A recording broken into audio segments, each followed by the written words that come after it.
passionately about, and we're really in Parliament to make laws and change New Zealand in a way that really works for New Zealanders, and so we found something that we could agree on, and that's how we ended up here today. So that's it's the intense exploitation of individuals, and it can happen both internationally and domestically. So one of the most famous cases here in New Zealand was the Joseph Matamata case, so back in 2016, which ultimately involved hundreds of victims. Had the framework that we're introducing in this legislation and the changes to the prosecution framework that are coming through imminently in the Crimes Amendment Act been in place, that case would have been identified and dealt with years earlier and saved hundreds of victims. So essentially what Joseph was doing in that instance was confiscating people's passports, putting them into servitude, and then exploiting them for years on end.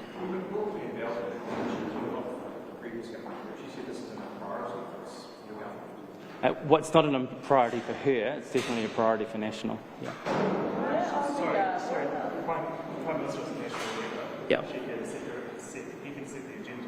Why isn't he there on the agenda? For the legislation to get through Cabinet, it obviously needed the full support of Cabinet, and they weren't supportive of it, which is why Camilla and I have worked through this route. Yeah, and if I can just add, Labor is really happy to be able to provide support that will lead to measures that can be put in place to stop worker exploitation.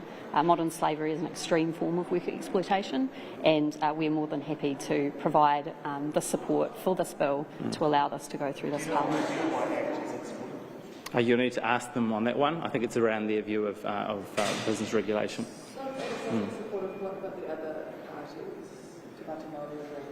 I would imagine in the coming hours we'll find out whether they're supportive of this, but yeah, to this point Camilla and I have focused on working between Labor and National.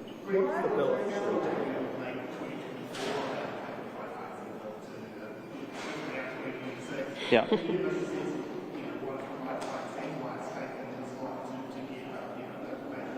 Yeah, great question. I mean, there were differing views around the extent of the bill, and so you'll see that coming through in the different details and thresholds that we've gone for, which will be further explored at Select Committee. And also, this is the first time that Standing Order 288 ever been invoked, so that was the topic of a lot of discussion. But yeah, in the end, we got there was unanimous support with really strong support from the Prime Minister, obviously. Can you just explain what the bill actually does?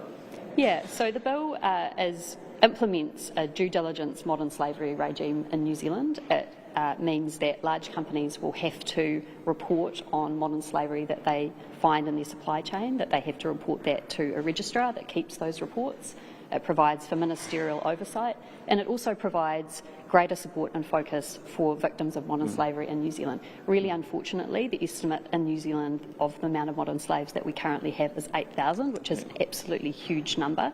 So from our perspective, it's time to take action on modern slavery and to make sure that both the people in New Zealand that are suffering under exploitative conditions have a pathway forward, and also that New Zealanders aren't unknowingly purchasing products from modern slavery supply chains overseas. So it provides both of those focuses. There's also fines, isn't there? Yeah, there are fines, and I think that's really important and something that is quite a strength of this particular bill. It means that there are fines and there are consequences for those companies who are due to actually report and don't take those steps at the moment. We know that some companies are already reporting, but it's fair in New Zealand to have it as a fair playing field and making sure that there aren't companies who are exploiting people and are therefore benefiting from that. So this is an issue that's close to about the minister in charge of workplace relations. You already need to chat with her about that. Yeah, we're just delighted that we've been able to work together, activate Standing Order 288 and get this bill to the House. Yes. Yes. Yeah. Yeah. Yes. Yeah. Yeah. And just on your question, from our perspective, this is the right thing to do. Yeah. We're in Parliament to make a difference. This is an avenue that we have to be able to use the standing order to get this bill into Parliament. Our parties know that it's the right time to tackle modern slavery, and so we have to make sure we do everything we can to do that. It's not the most usual way to bring a bill to Parliament, but the important thing is not the way that it arrived in Parliament, but actually the law that it will implement and the change that it will implement. Figured out that wasn't supportive of it. So when did you We started working on this months ago, Yeah, didn't we? like many members' bills that go through Parliament with cross-party support, it does take a lot of work. It takes compromise. It takes people working together in good faith. Yeah. So I really am pleased that we've been able to get here. It was something that all parliamentarians are aware of due to the change in the standing orders. We haven't seen a bill come through that, and I think this is a really important bill in terms of what New Zealand stands for as a country. So I'm really proud that we've been able to utilise this standing order for something that's going to be really make a real difference for New Zealand.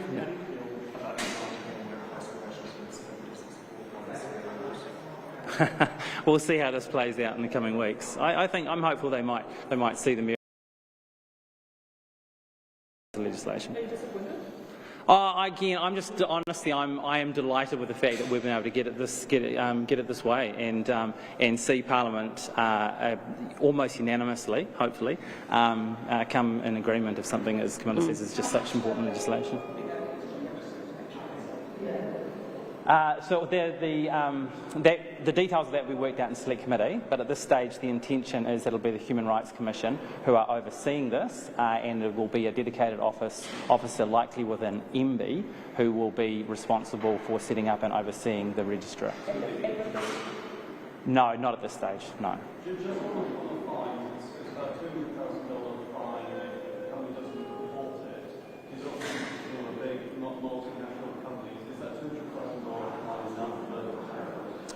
I think an additional deterrent is the fact that if they are not complying with modern slavery laws, that's not something that I think most large companies would be particularly proud of. So there's a deterrent in terms of reputation as well. And I have to say, with larger businesses and with many businesses in New Zealand, this is something that they're already doing due to other jurisdictions that they work in. And so it's really about creating that level playing field for large businesses. I personally haven't at this stage at all engaged with those big companies, but I think that it's something that it will apply to those companies, and I think it's a good thing that we will have a system in place that will make sure that products that are bought from those large companies in New Zealand do have a process to go through in relation to their due diligence on modern slavery. So just on that, Zespri, for example, have actively been asking for this kind of requirement. So you've got about 300 companies in New Zealand that are already reporting under the Australian requirements because of their relationship with Australian ownership. So this will companies in total that will be required to report. We've got a pretty packed legislative agenda coming through. We're getting into election year. When are you expecting this bill to be passed? So we'll be writing to the Business Committee in the next sitting week, asking for them to place this bill at the top of the members' order paper. If that is granted, then the following Wednesday, so essentially 2 weeks from yesterday, I think, or 3 weeks from yesterday, the bill will have its first reading. Yeah, our hope is that it would be, these bills go through members' days, so they're not on the government business agenda, and so our hope would be that we would be able to get this through on members' days this year. Yeah. This year, so before the election? Yes. Absolutely. Yeah.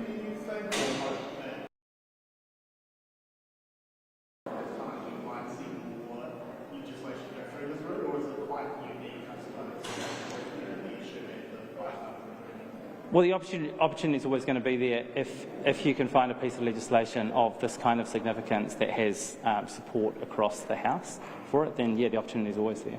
People might be a little bit confused because, I mean, the Prime Minister has said march in the streets over the issue of modern slavery is really important to the issue. Can you explain politically how Fleming and Camilla was saying this cultural was being?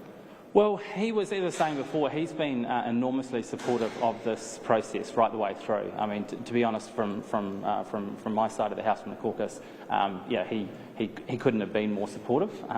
And in fact, it's fair to say, I think, again, from my side of the House, without him, we wouldn't be standing here today. So, as Camilla was saying, there's different ways that we can get legislation passed in the House, and we've been able to do it through this way. that's how coalitions work. If I can add to that, we've seen from the ACT Party a complete disregard for workers' rights, and so from our perspective, from Labor's perspective, it's not surprising to see that once again they've failed to stand up for workers, not only in New Zealand, but that are being exploited worldwide. So that's the reality. We found a way to move past the fact that that particular political party is not willing to take steps to stop modern slavery. There's different views on it. I mean, I understand their critique of it. I don't agree with it. I'm in full support of this legislation. Yeah.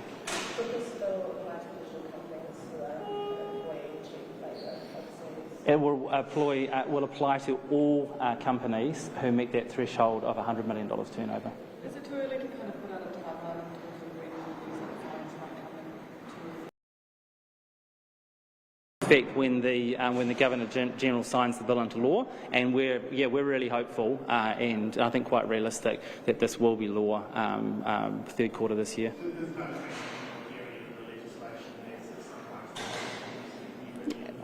As far as I can recall, no, but the law is up on the Parliament website at the moment. So. We want this in place. We want the victims of modern slavery in New Zealand and worldwide to have more rights. We don't want these practices to occur. I mean, one really shocking statistic is 1 in 4 victims of modern slavery worldwide are children, and so we don't want to delay any action in relation to that, and that's partly why we've taken this extraordinary step of working together to get this across the line, because this is urgent and people are in terrible situations, and New Zealand needs to step up, and that's what we're doing today. With that in mind, do companies that aren't currently reporting to come and get into scratch as soon as they possibly can?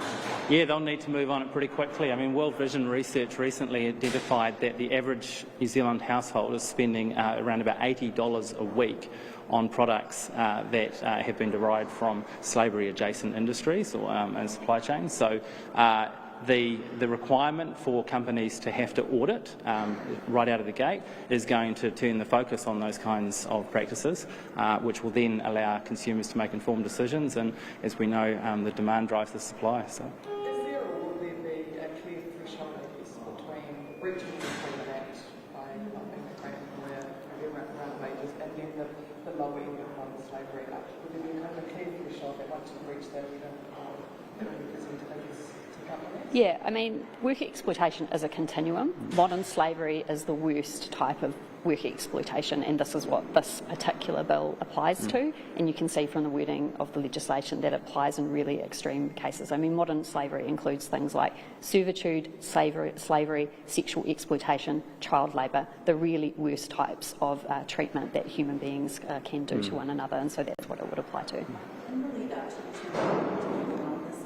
was there discussion with the 28 ministers and businesses who signed that petition or signed the letter last year calling for urgent action on this? Yeah, I think it was. Yeah, I've certainly we've been in consultation with any number of groups, because as Camilla said in her opening remarks, this has been something that people have been calling for years. Can I just add to that as well? We have had an overwhelming, and all members of Parliament have had an overwhelming number of messages of support encouraging us to take this action, and so this is not something that we thought of by ourselves at all. There's been a campaign for modern slavery that has been going on for a really long time. A number of NGOs have been really active in the space. World Vision, Tier Fund, trade unions have been advocating for it, businesses. We know that there was a significant amount of work done in the modern slavery leadership advice, included people from many different businesses. So this is really, we've had school children outside of Parliament delivering petitions to us. So this has really come from New Zealanders from lots of different places, and that is why we have really taken this action today. So it's more us answering the call to take action rather than us coming up with idea and then consulting with them.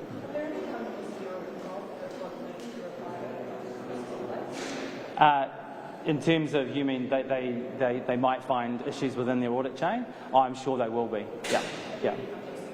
No, not personally, but the expectation is that once they begin auditing their operations and supply chains, they will identify the kinds of cases that we were talking about before, and then again, that once they focus on them, then that's the opportunity to actually address them, which brings the change, which then saves the victims. Can I add on this as well? One of the things I've learnt through dealing with, and Greg and I both engage with a lot of experts in modern slavery, and the ideal is not to create a supply chain that's perfect, but it's to identify issues of modern slavery and make sure that those are addressed, and also encourage people to report